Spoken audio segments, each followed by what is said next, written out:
Hola, ¿qué tal? Buenas tardes a todos y a todas. Vamos a grabar otro vídeo, en concreto la parte 4 de la Ley 39/2015, ¿vale? De este bloque sobre esta ley que es tan importante, no me cansaré de comentarlo. Y bueno, pues la estudiéis muy bien, que salen muchísimas preguntas de esta ley. Y bueno, vamos allá. Sabéis que usamos el formato 10 preguntas tipo test de exámenes de preguntas reales que han salido en oposición, ¿vale? Que creo que es la única forma y prácticamente el único canal de YouTube y la única página web que realmente ofrece preguntas reales que han salido en oposición, ¿vale? Y es la mejor forma para preparar la oposición. Bueno, vamos allá. La primera pregunta dice, de acuerdo con el artículo 107 de la Ley 39/2015 del procedimiento administrativo común de las administraciones públicas, la declaración de lesividad no podrá adoptarse, ¿vale? Una vez transcurridos. Aquí yo no me resisto a explicaros un poco lo que es la declaración de lesividad.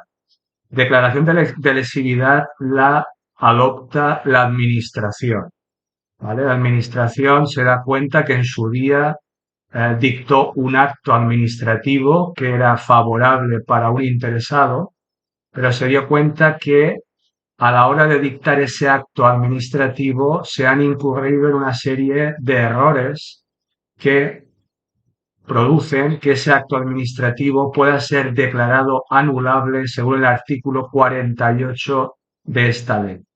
Entonces, lo que hace es, por interés público, la Administración declara la lesividad de ese acto.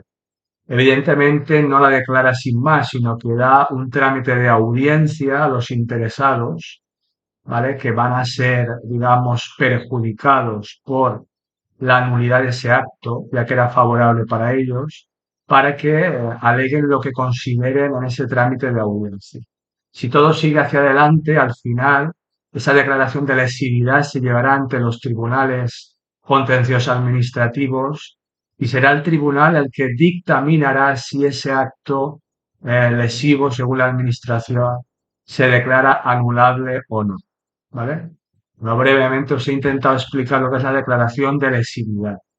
Y en esa declaración de lesividad que está recogida en el artículo 107 de esta ley 39/2015, hay que controlar dos plazos.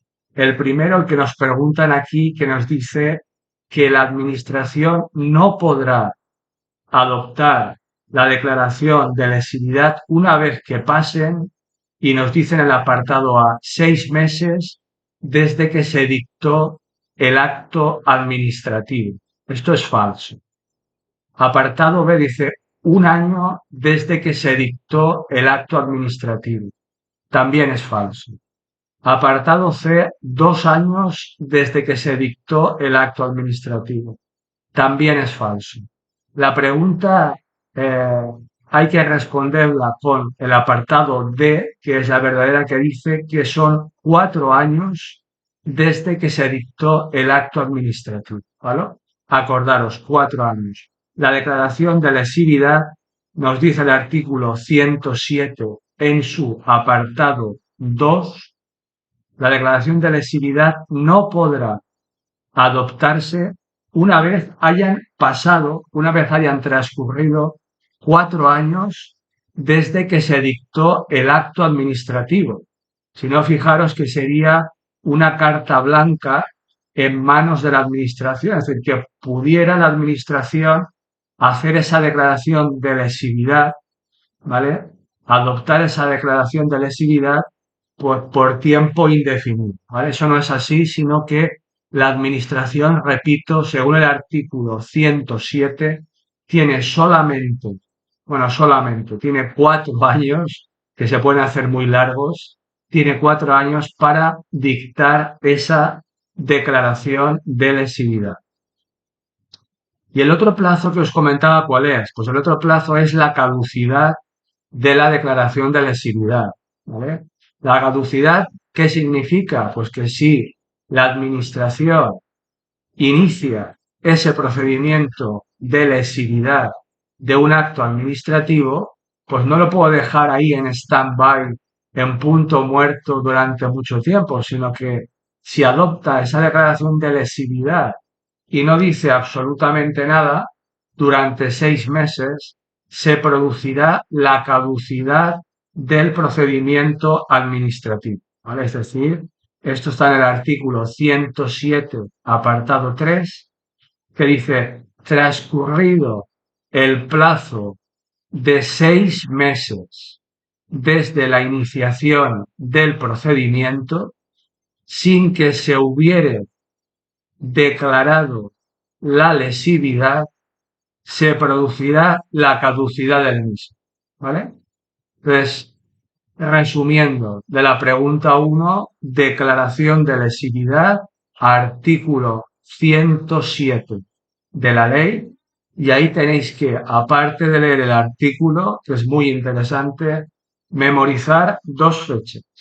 Los 4 años, ¿vale?, que tiene la administración para adoptar esa declaración de lesividad desde que se dicta el acto administrativo y los 6 meses de caducidad, ¿vale? Los 6 meses del plazo de caducidad, durante los cuales, si la administración no consigue declarar dicha lesividad, se producirá la finalización, la caducidad del procedimiento administrativo, ¿vale? Bueno, pregunta 2. De acuerdo con la Ley 39/2015, el plazo para la interposición del recurso de alzada será de 1 mes en todo caso. Bueno, sabemos que el recurso de alzada es uno de los recursos que nos permite la Ley 39/2015. Y aquí este apartado A es falso porque fijaros que nos dice en todo caso. El plazo para la interposición del recurso de alzada sí que es 1 mes, pero no en todo caso, con lo cual esa coletilla que ponen al final del apartado A convierte a la frase, convierte a esta respuesta en falsa. ¿Y por qué no es en todo caso? Pues muy sencillo, porque la ley precisamente dice que el plazo para la interposición del recurso de alzada será de 1 mes si el acto fuera expreso. Si el acto no fuera expreso, el solicitante y otros posibles interesados podrán interponer recurso de alzada en cualquier momento a partir del día siguiente a aquel en que, de acuerdo con su normativa específica, se produzcan los efectos del silencio administrativo. Explico esto, porque a veces leéis la ley y no sabéis lo que es un acto expreso. Un acto expreso es que la administración pública nos notifica, perdón, ese acto, ¿vale? Un acto expreso es un acto administrativo notificado a nosotros por parte de la administración. Entonces, si el acto es expreso, si nos lo notifican, tenemos 1 mes desde esa notificación para interponer el recurso de alza. Pero claro, si entra en juego el silencio administrativo, es decir, que la administración no nos comunica nada, no nos notifica la resolución de lo que nosotros le hemos planteado. Entonces, en ese caso, el plazo para el recurso de alzada no hay plazo. Dice en cualquier momento, ¿vale? Esto es muy importante. En cualquier momento, a partir del día siguiente en que somos conscientes de que el silencio administrativo se ha producido, ¿vale? Entonces, acordaros, por favor, 1 mes, pero si el acto es expreso. Si no, en cualquier momento, a partir de ese conocimiento de los efectos del silencio administrativo.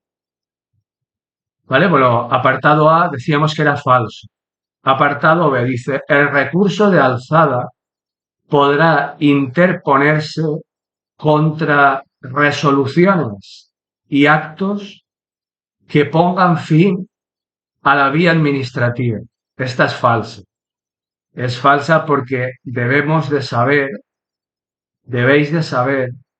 que el recurso de alzada se puede interponer contra aquellas resoluciones que precisamente no pongan fin a la vía administrativa, ¿vale?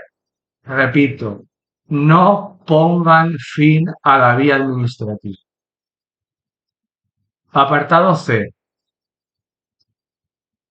El recurso de alzada podrá interponerse ante el órgano que dictó el acto que se impugna o ante el órgano competente para resolverlo. Esta es la verdadera, que está en el artículo 112, apartado 2. ¿Vale? Que dice textualmente eso, ¿vale? Podrá ser recurrido en alzada ante el órgano superior. Eh, ¿Vale? Podrá ser ante el superior jerárquico del que lo dictó, ¿vale? Y el apartado D, que también es falso, dice las resoluciones y actos, cuando no pongan fin a la vía administrativa, podrán ser recurridos en alzada ante el órgano que dictó el acto que se recurre o ante el superior jerárquico, ¿vale? Falso. Luego insisto, el recurso de alzada podrá interponerse, ¿vale? Ante el órgano que dictó el acto o ante el competente para resolverlo y podrá ser recurrido en alzada ante el órgano jerárquico superior del que lo dictó, ¿vale? Entonces, daros un vistazo a ese artículo 112, ¿vale? Perdón, 121, ¿vale? Estoy liado, 121 de la ley 39/2015, que trata sobre el recurso de alzada. Pregunta 3. Dice, de acuerdo con el artículo 125 de la ley, el recurso extraordinario de revisión, no lo he dicho antes, pero bueno, los recursos salen muchísimo. Antes una pregunta de recurso de alzada, ahora una pregunta de recurso extraordinario de revisión, podrá interponerse contra los actos firmes en vía administrativa, ¿vale? Acordaros, el recurso de alzada decíamos que contra aquellos actos, ¿vale? Que no ponen fin a la vía administrativa. Y este es contra los actos que son firmes, ¿vale? Que ponen fin a la vía administrativa. Pues ese recurso extraordinario de revisión se puede interponer ante el órgano administrativo que los dictó, que también será el competente para su resolución, cuando ocurra algunas de las circunstancias descritas en la ley, ¿vale? Esta es la verdadera. El artículo 125, apartado 1. ¿Esas circunstancias cuáles son? Bueno, pues que haya un error de hecho al dictar el acto administrativo, que aparezcan documentos de valor esencial para resolver el asunto, que aunque sean posteriores den evidencia de la barbaridad, del error de la resolución. Y en tercer lugar, que aparezcan dos documentos o testimonios falsos, ¿vale? Por sentencia firme que hayan influido en la resolución, que haya habido prevaricación, cohecho, violencia, maquinación, etc. ¿Vale? Luego, insisto, recurso extraordinario de revisión podrá interponerse contra los actos firmes en vía administrativa ¿vale? Ante el órgano administrativo que los dictó, que será el competente para su resolución, siempre que ocurra alguna de las circunstancias que acabamos de comentar. ¿Vale? Apartado B dice, cuando al dictarlos se hubiera incurrido en error de hecho, que resulte de los propios documentos incorporados al expediente en el plazo de 3 meses desde la notificación. Esto es falso, porque si se demuestra que se ha incurrido en error de hecho, el plazo, ¿vale?, es de 4 años. ¿Vale? 4 años siguientes a la notificación de la resolución impugnada. Apartado C dice, cuando aparezcan documentos de valor esencial para la resolución del asunto que, aunque sean posteriores, evidencien el error de la resolución recurrida en el plazo de 4 años. Y lo que hace es cambiar los plazos. Antes nos ponían 3 meses y eran 4 años. Ahora nos ponen el plazo de 4 años y son 3 meses. Cuidado. Lo que hacen es copiar y pegar todo el apartado de la ley y cambiar, mezclar los plazos, ¿vale? Con lo cual aquí sería falso, pero simplemente por el plazo. Que en el caso de la aparición de documentos que tengan un valor esencial, el plazo será de 3 meses, a contar desde el conocimiento de esos documentos, ¿vale? Entonces, insisto, recurso extraordinario de revisión y recurso de alzada. 125, artículo 125 y artículo 121 de la ley. ¿Vale? Pregunta 4.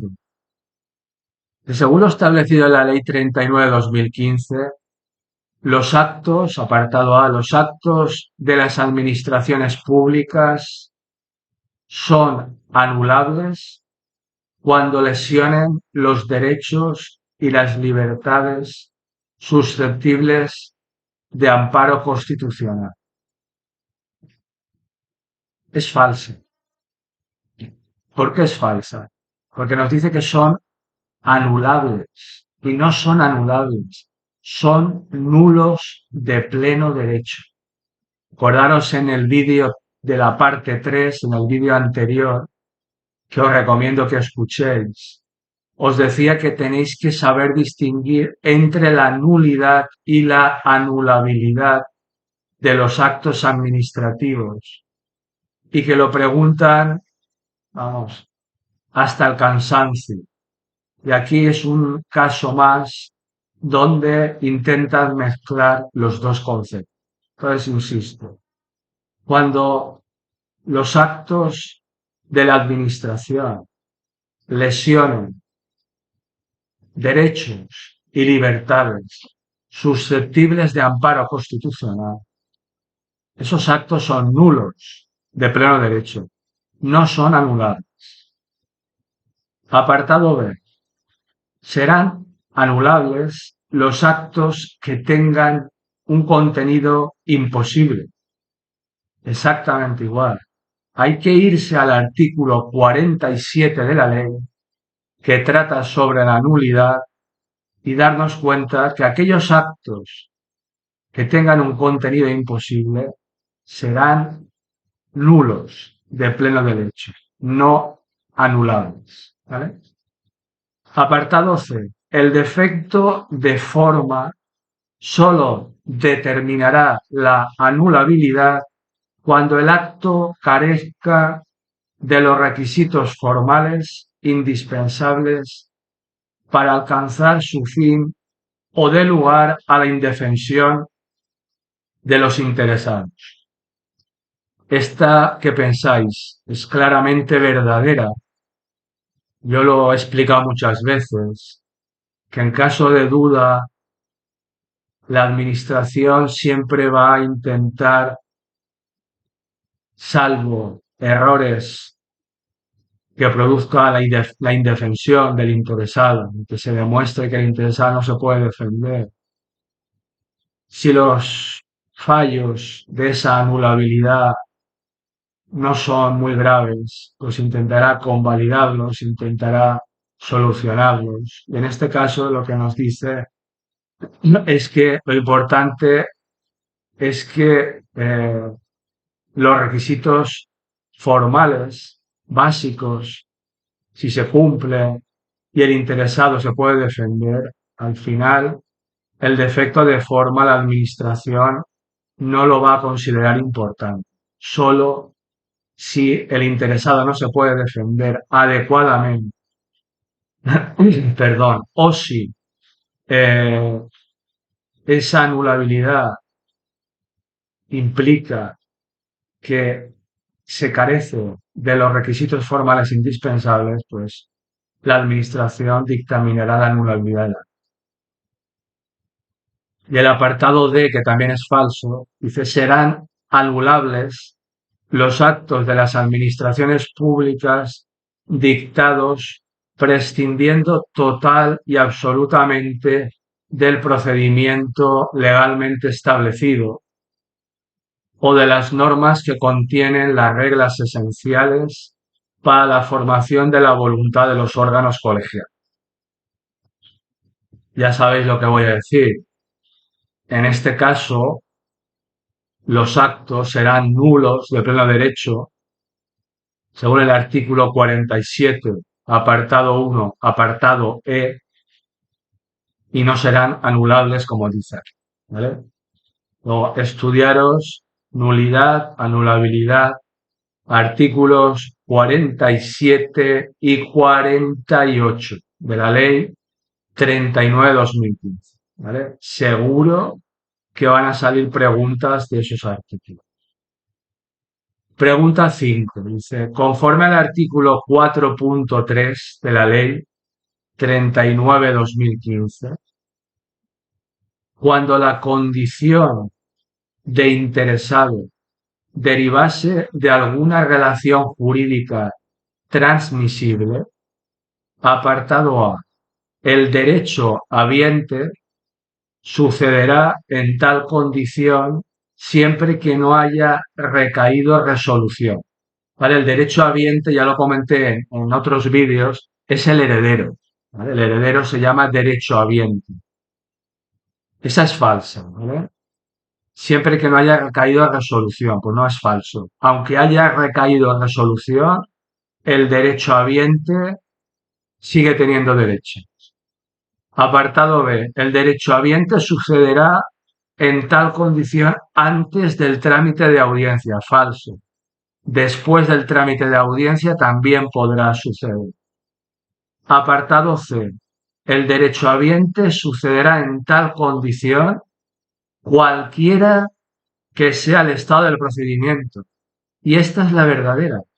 Es decir, que al final, en el artículo 4.3 nos dice que da igual el estado del procedimiento administrativo, da igual la fase, da igual si estamos en el trámite de audiencia, da igual, no hay ningún pero, siempre, ¿vale? El derecho ambiente sucederá, ¿vale? Al interesado, ¿de acuerdo? Y bueno, el apartado dice una tontería y dice se archivará el procedimiento sin más trámite. Es imposible que la administración archive ningún procedimiento, ¿vale? Ante esta situación. ¿Vale? Sería una locura.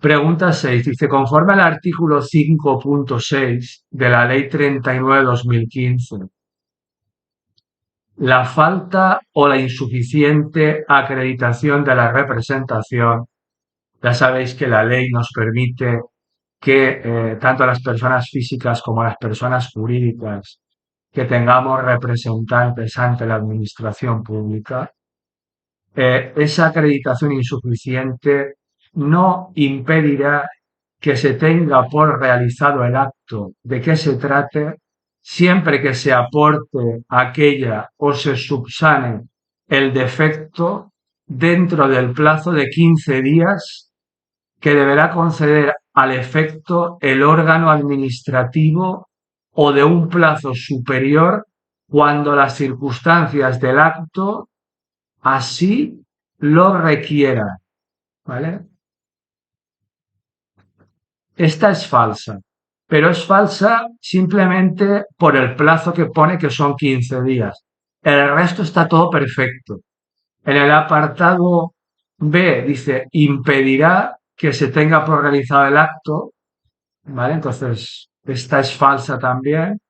El apartado C, que es el verdadero, dice lo mismo, no se impedirá por parte de la Administración que se tenga realizado el acto siempre que ese fallo, que esa deficiencia a la hora de acreditar la representación se solucione en el plazo de 10 días. El plazo son 10 días.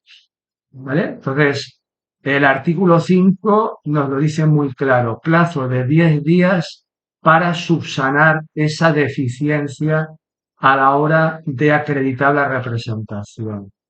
Aunque dice, salvo, ¿vale?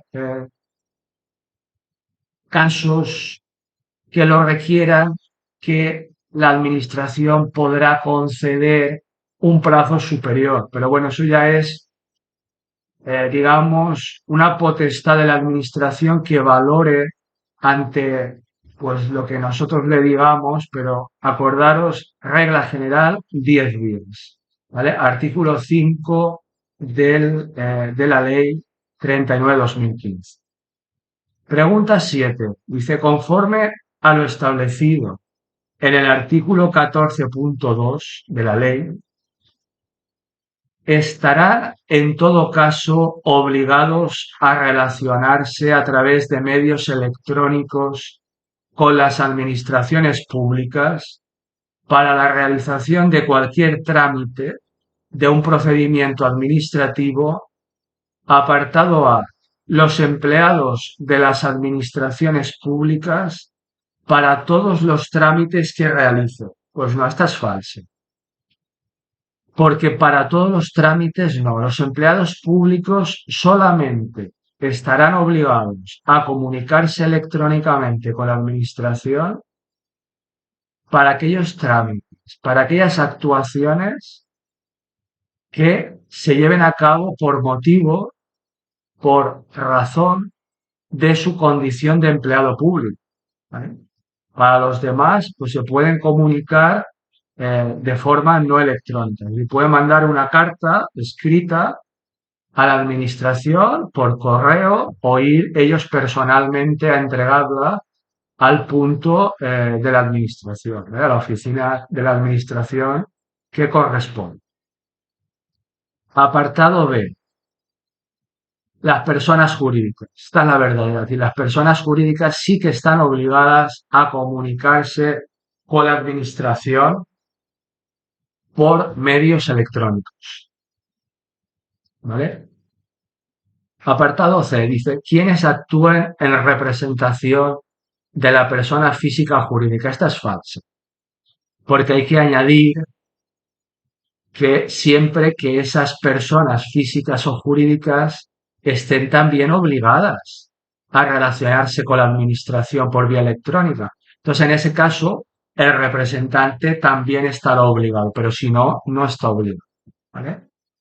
Y el apartado D dice, quienes ejercen una actividad profesional para la que se requiera colegiación obligatoria, ¿vale? Colegios profesionales, para todos los trámites y actuaciones que realicen con las administraciones públicas. Pues también es falsa por el final de la frase.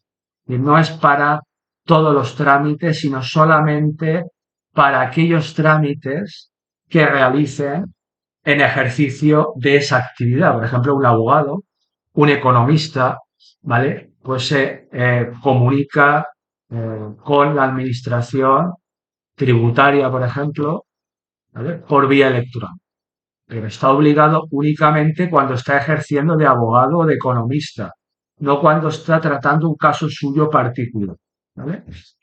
Bueno, aquí solamente deciros una cosa, y es que Hablamos muchísimo de esta ley 39/2015 y yo no he escuchado a nadie explicar que el verdadero motivo de esta ley 39/2015, no digo, en ningún foro ni en ningún especialista lo dice, que esta ley, la administración la aprueba precisamente con un objetivo claro, que es fomentar, ¿vale? Exigir en algunos casos la comunicación electrónica de las personas y de las empresas con la administración pública. Es decir, que el principal objetivo de esta ley 39/2015 es fomentar, ¿vale? La comunicación por vía electrónica, ¿vale? Con la administración pública. Esa es la verdadera motivación de esta ley, ¿vale? Por eso en su día se dio un plazo tan amplio para que entrara en vigor, ¿vale? Para poder ajustar todos los procedimientos administrativos. Bueno, pregunta 8. Dice, según establece el artículo 32.3 de la ley, en cuanto a la ampliación de plazos vencidos, fijaros, plazos que ya han vencido, ¿eh? Apartado A. Se podrán ampliar como máximo por la mitad del plazo inicial. Esto es falso. Esto sería válido en el caso de un plazo que no ha vencido. A mí me dan 10 días, ¿vale? 10 días hábiles. Yo solicito ante la administración que me amplíe el plazo y me darán 5 días adicionales más. 5 días hábiles más. ¿Vale? Apartado B, dice, se podrán ampliar a solicitud del interesado o de oficio. Falso. Apartado C, se podrán ampliar como máximo a los días establecidos en el plazo inicial. Falso. Apartado D, que es la verdadera, en ningún caso, bajo ningún concepto, nunca, jamás, ¿vale? No sé ya qué más calificativos poner. Podrá ser objeto de ampliación un plazo ya vencido. ¿Vale? Es decir, que nos están intentando engañar. Un plazo vencido no se puede ampliar, está ya vencido. No puedes hacer absolutamente nada ante la administración. ¿Vale? Entonces, la respuesta correcta, según el artículo 32.3, dice, tanto la petición de los interesados como la decisión sobre la ampliación deberán producirse en todo caso antes del vencimiento del plazo de que se trata. En ningún caso podrá ser objeto de ampliación un plazo que ya esté vencido. ¿Vale? Bueno, pregunta 9 dice, conforme al artículo 35.2 de la ley, la motivación de los actos. Recordaros lo importante que es la motivación en el procedimiento administrativo. Todo tiene que estar perfectamente motivado. Para esa motivación de los actos que ponen fin a los procedimientos selectivos y de concurrencia competitiva, es decir, por ejemplo, a las oposiciones, a los concursos de oposición. Apartado A. Se realizará de conformidad con lo que dispongan las normas que regulen sus convocatorias, debiendo en todo caso quedar acreditados en el procedimiento los fundamentos de la resolución que se adopte. Verdadera, ¿vale? Según el artículo 35 de la Ley 39/2015. ¿Vale? Apartado B dice que se realizará de conformidad con lo que disponga la ley. Ahí hay mucha gente que al oír la ley la marca como verdadera y es falsa. ¿Vale? Hay que ir a lo que dispongan las normas de las convocatorias. Apartado C dice lo mismo, dice, se realizará de conformidad con lo que dispongan las normas que regulen sus convocatorias, Y aquí parece que es verdadero, pero luego dice sin necesidad de que queden acreditados los fundamentos de la resolución. Falso. Ya sabes que hay que acreditarlo todo, ¿vale? En un procedimiento administrativo. Con lo cual, en el momento que veáis sin necesidad de acreditar, sin necesidad de motivar, ya sabéis que es falsa. ¿Vale? El apartado D dice, no es necesaria la motivación de dichos actos, por favor. ¿Cómo no va a ser necesaria la motivación de un acto administrativo? Eso es falso, ¿vale? No hace falta ni que lo penséis, ¿vale? Y la pregunta 10 dice la última, dice, en cuanto a lo dispuesto sobre la inderogabilidad singular en la Ley 39/2015, apartado A, que es el verdadero. Dice, las resoluciones administrativas de carácter particular no podrán vulnerar lo establecido en una disposición de carácter general, aunque aquellas procedan de un órgano de igual o superior jerarquía al que dictó la disposición general. ¿Vale? Esta es la verdad. Inderogabilidad singular. Es decir, para no alargarme, acordaros simplemente que la resolución administrativa singular, ¿vale? La particular no podrá vulnerar la de carácter general porque es más amplia, ¿vale? Aunque venga de un órgano que sea superior. Es decir, lo general, acordaros, lo general siempre está por encima de lo particular. Bueno, y poco más, ya digo, con esto hemos acabado el vídeo este de la parte cuarta de la ley 39/2015 del procedimiento administrativo común de las administraciones públicas, ¿vale? Os insisto en la importancia de esta ley, estudiarla muy bien, acordaros que en mi página web está el contenido de este vídeo por escrito, ¿vale? Con todos los comentarios y todos los artículos, por si lo queréis eh, consultar y os facilita seguir el hilo de este vídeo. Animaros, como siempre, a seguir estudiando y, bueno, a vuestra disposición para cualquier duda que tengáis. Si sois tan amables de suscribiros al canal, pues perfecto. Bueno, cuanto más suscriptores mejor para poder seguir realizando este trabajo y bueno, ya está. Desearos lo mejor, mucho ánimo y muchísimas gracias por vuestra atención. Muchas tardes. Un fortísimo abrazo a todos.